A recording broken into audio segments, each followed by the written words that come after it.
The Western world doesn't have such a big advantage on China anymore as it used to have, because now it's leveling. And I would give a very simple example. China is leapfrogging the desktop generation. Very simply, China is going from the old Nokia phones that everybody knows to smartphones. That is allowing everybody to switch from a Nokia phone to a smartphone and have access to services that are designed for mobile phones, which means that people don't need desktop anymore. They don't even need to learn desktop. They can simply learn what is now the newest technology, which is mobile. This is a huge advantage because in the West, when we switch from desktop to mobile and we are still in the middle of it, you have to unlearn what you learn in the desktop generation and you have to learn what the mobile brings.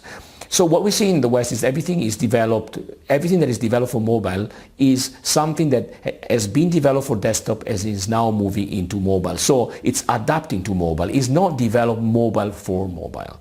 What is happening in China is that China has completely leapfrogged the desktop generation. They don't care to adjust to mobile what has been developed for desktop because the desktop was not so spread as it was in the West. They simply go to mobile.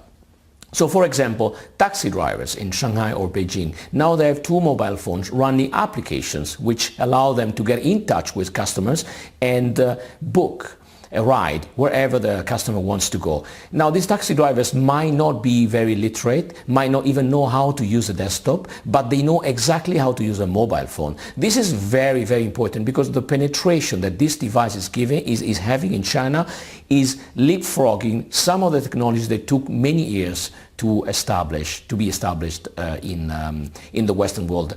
When you start looking at China and how the technology is having an impact in China, you start seeing trends and patterns that the Western world doesn't see yet because the Western world is still in transition.